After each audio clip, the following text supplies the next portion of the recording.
बिस्मिल्लाहिर्रहमानिर्रहीम। अस्सलाम वालेकुम वरहमतुल्लाहि वबरकातुहू। उम्मीद है कि आप ठीक ठाक होंगे। आज बात करना चाहता हूँ मैं चैरिटी के बारे में। 30 साल से मेरा तजर्बा है एक फ़ंड रेज़र का। उसके अलावा मुख्तलिफ़ NGOs के लिए मैं पैसे इकट्ठे करते रहता हूँ। तो अभी मैंने कुछ देखा है कि पिछले कुछ अरसे में मैं एक तज्ज़िया कर रहा था अपनी मुख्तलिफ़ कैंपेन्स का, जो कि मैं इकट्ठी करता हूँ, जिनके लिए पैसे इकट्ठे कर रहा हूँ। मसाजिद के लिए पैसे इकट्ठे करना सबसे आसान है। सबसे आसान काम जो है, सबसे ज़्यादा पैसे जो है ना मसाजिद के लिए इकट्ठे होते हैं। 1.5 2 लाख करोन, जो कि 1 लाख करोन जो है, 1 करोन जो है वो 28 रुपये का इस वक्त है।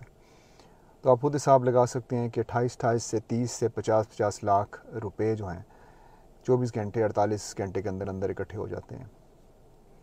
जब मसाजिद को दोबारा से तामीर करना चाहते हैं हम, या फिर कोई ऐसी मस्जिद जो पहले बनी हुई है लेकिन उसका लोन उतारना है, तो उसमें भी काफ़ी ज़्यादा जल्दी पैसे आ जाते हैं। हमारा ये हमेशा माइंड में, मुझे जो सवाल मिलते हैं ना, मेरे माइंड में हमेशा ये आता है कि हम मसाजिद के लिए इसलिए करते हैं कि अल्लाह ताला का घर है, और ज़ाहिर है हमें जन्नत में भी घर चाहिए। एक चीज़ मैंने नोट की है कि जब हम ज़लज़लों के लिए पैसे इकट्ठे करते हैं और सैलाब के लिए करते हैं, तब भी पैसे बहुत जल्दी आते हैं। लोग दिल खोल के मदद करते हैं, सदका जारी के तौर पे, या फिर अपने किसी बुज़ुर्ग के नाम पे। जब वाटर पंप्स लगाते हैं उसमें भी बहुत ज़्यादा लोग बढ़ चढ़ के हिस्सा ले रहे हैं। कुछ दिन पहले मैंने कैंपेन शुरू की थी पाकिस्तान में। जो क्रिश्चियंस हैं उनके घर जलाए गए ब्लास्फेमी के इल्ज़ाम लगा के, उसके ऊपर कैंपेन शुरू की, और अभी तकरीबन 2.5 3 हफ्ते हो चुके हैं। तो अभी तक सिर्फ 25,000 करोड़ हुए हैं वहाँ पे। काफ़ी लोगों ने मदद की होगी इधर उधर मुख्तलिफ चैरिटीज़ में, लेकिन मैं अपनी बात कर रहा हूँ क्योंकि मेरा अपना नेटवर्क है। अगर यही कैंपेन अगर मैं करता ना किसी ऐसी जगह के लिए, ऐसी मस्जिद के लिए जिनको ज़रूरत है इस वक्त, तो लाख से ऊपर चला जाना था। और ये वीडियो मैं कंप्लेन के लिए नहीं कर रहा, क्योंकि ये सिर्फ मैं इसलिए बताने की कोशिश कर रहा हूँ कि मेरा एक्सपीरियंस क्या रह चुका है इस चीज़ में, कि कहाँ पर लोग ज़्यादा पैसे देते हैं। चैरिटीज़ में जहाँ पर सैलाब ज़दगान लोग हों, जहाँ पर आफत आई हो, कोई आसमानी आफत आई हो, ज़लज़ला आया हो, वहाँ पर लोग काफ़ी बढ़ चढ़ के पैसे देते हैं।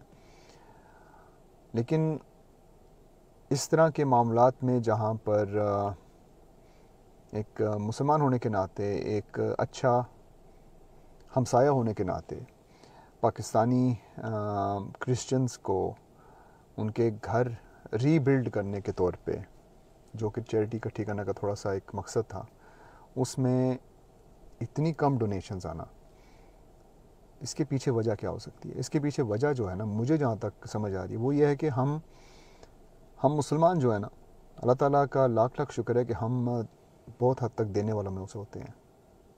लेकिन कई ऐसे भी हैं जो कि सिर्फ मांगने वालों में हैं।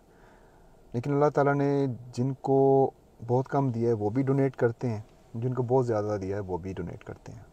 कभी ऐसी कोई मैंने चीज़ नहीं देखी कि कोई करोड़पति बंदे ने पैसे ना दिए हों, या फिर किसी बहुत कम तनख्वाह वाले बंदे ने पैसे ना दिए हों। हमेशा देते हैं, थोड़े देते हैं लेकिन देते ज़रूर हैं।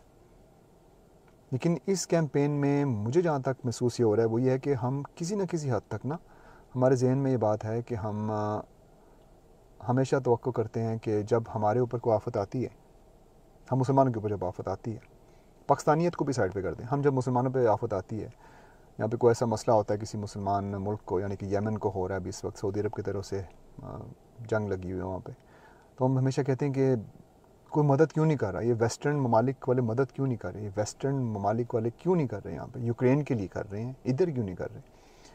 फ़लस्तीन में जब होता है फिर हमारी नज़रें जाती हैं वेस्ट की तरफ।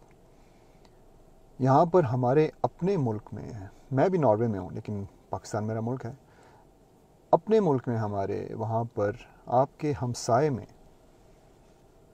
कुछ लोगों के घर जला दिए जाते हैं, और उस सिचुएशन में यहाँ तक बात पहुँच गई है कि उनके घर जला दिए गए, उनकी इबादतगाह जला दी गई। और लाख आपको इख्तलाफ सही कि उनकी इबादतगाह कौन सी है, क्या कहते हैं उसको, क्या नहीं कहते, लेकिन घर तो जलाए गए ना। वहाँ पे बच्चे थे, बड़े थे, बूढ़े थे, माएँ थीं, बेटियाँ थीं।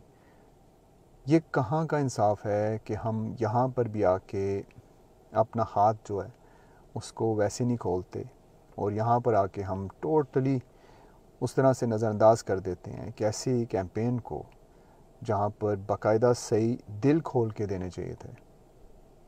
मैं ये नहीं कहता कि हमें मस्जिद से भी ज़्यादा पैसे यहाँ देने चाहिए थे, लेकिन अल्लाह ताला के मखलूक तो है ना वो, यहाँ पर कुछ तो बनता था वैसे। जहाँ पर अब 100 करोड़ जो है मस्जिद को देते थे, यहाँ पर एटलीस्ट 80 करोड़ या 50 करोड़ तो दे दें वहाँ पे। वो भी बहुत कम अमाउंट्स हमारे पास आए थे।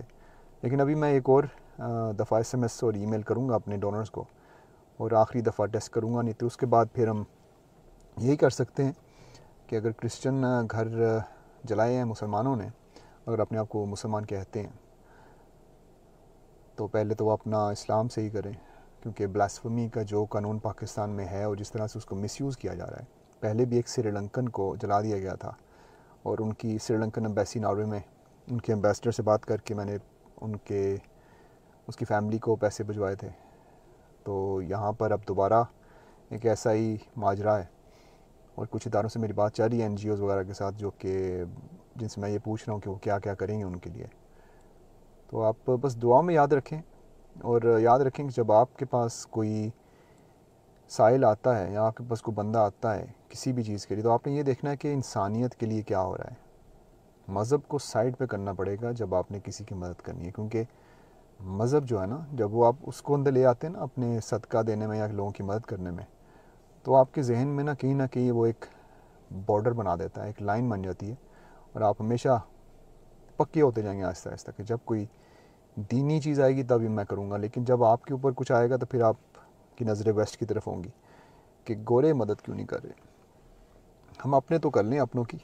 मैं तो इन क्रिश्चियन बहन भाइयों को अपना ही कहूँगा, क्योंकि जाहिर सी बात है उस मुल्क में रह रहे हैं जहाँ पर उनको प्रोटेक्शन मिलनी थी। तो अपने हमसाए होने का हक़ अदा कीजिए।